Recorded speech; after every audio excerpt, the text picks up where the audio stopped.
Breaking news. Municipal ఎన్నికల వేళ జగిత్యాల రాజకీయాలను మనం చూస్తూనే ఉన్నాం. మాజీ ఎమ్మెల్సీ మాజీ మంత్రి జీవన్ రెడ్డి వివాదాస్పదమైన చర్యలు ఇప్పుడు అందరి దృష్టిని ఆకర్షిస్తూ ఉన్నాయి. అంతేకాకుండా ఈరోజు ఆయన సీఎం రేవంత్ రెడ్డి గారిని ఉద్దేశించి ఆయన గతంలో మాట్లాడిన మాటలను ఇప్పుడు సంజయ్ని అక్కడ స్థానిక ఎమ్మెల్యేని ఉద్దేశించి ఆయన మాట్లాడారు.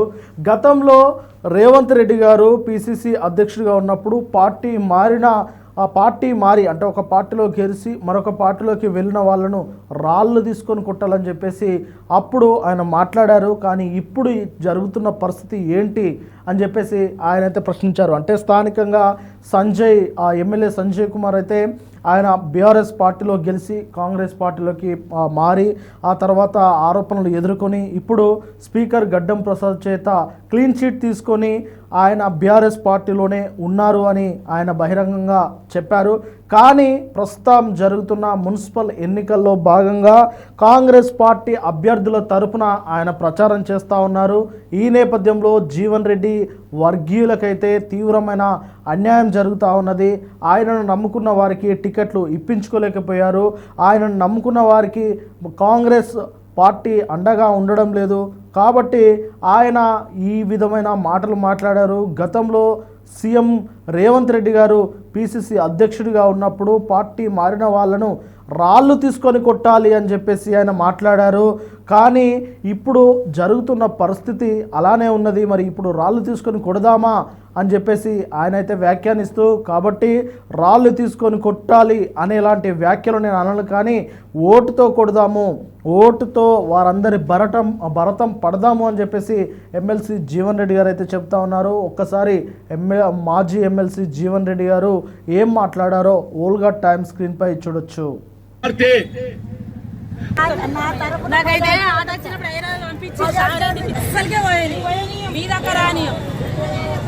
ఇప్పుడు ఒక్కడే తల్లి జీవన్ రెడ్డి మెడగొయ్యాలని ముందు భుజాలు దగ్గొట్టాలి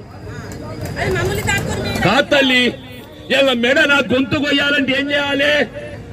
నా భుజాలను దగ్గొట్టాలి. నా భుజాలు ఎవరు? మహేష్, రాజశేఖర్, పులిరామ టోటోళ్ళు అని చెప్పి అంటున్నా. ఈ టోటోలు 30 మంది ఉన్నారు. ఈరోజు 30 మంది ఉన్నారు తల్లి అంటున్నా. నా కాలు చేతులు నరికి మంత్రం వండ పెడతా. అది న్యాయమేనాడమ్మా?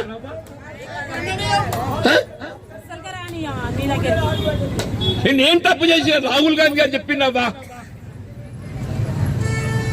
చట్టసభకి ఏ పార్టీకి ఎంపీలు అదే పార్టీలు ఉండాలి. ఇదే రేవంత్ రెడ్డి గారు చెప్పిండ్రు, ఎవడ పార్టీ మాత్రం రాళ్ళ బట్టి కొట్టు అని చెప్పిండు. నిజమాబద్దమ్మా? పోయిన ఎలక్షన్ అప్పుడు రేవంత్ రెడ్డి గారు ఏదిస్తున్నదో వారసే పిసిసి అధ్యక్షుడుగా ఎవడ ఒక పార్టీకి గెలిచి ఇంకో పార్టీకి మారితే, పార్టీ ఫిరాయిస్తే రాళ్లతో కొట్టండి, రాళ్లతో కొట్టండి చెప్పి పిలిపించిన నిజామాబాద్ తల్లి.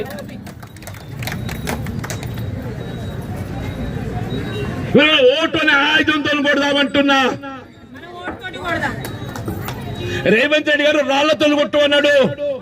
నేనంటున్నా ఓటుని ఆయుధంతో కొడదామంటున్నా.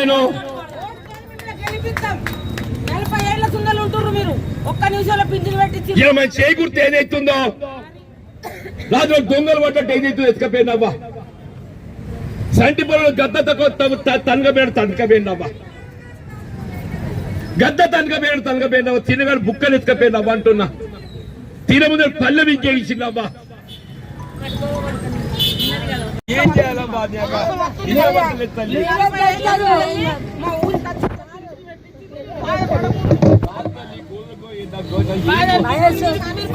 దాన్ని గౌరవ